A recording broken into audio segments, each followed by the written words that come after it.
All right, so get set up.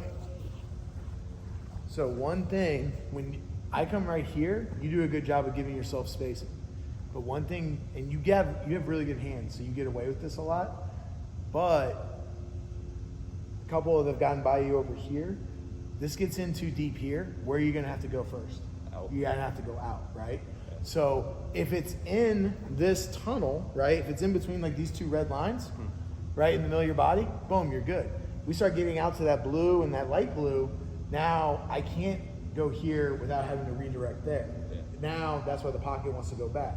So just make sure this is here, and then I'm maintaining that space, right? You have a little bit more rhythm as a player, so you can get away with a little bit more movement.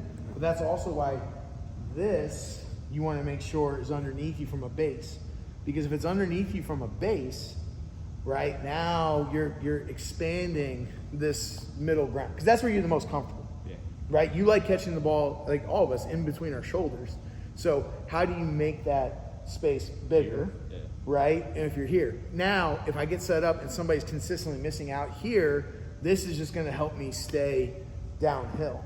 If I want to be in here, I got to make myself as big as possible so that the target area of what I can work on. But again, that's the more movements you make that are based off of what you like and your preference.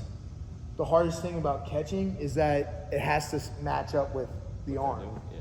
You know what I mean? So yes, it's okay to be like, yeah, in a perfect world, this is what I like to do. But this is where somebody like you has to adjust to be able to do other things, because at the end of the day, it is about him.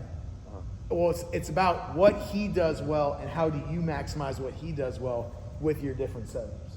So just play with that, making sure that you're here versus in and out. Make sense? Yeah. All right, go ahead.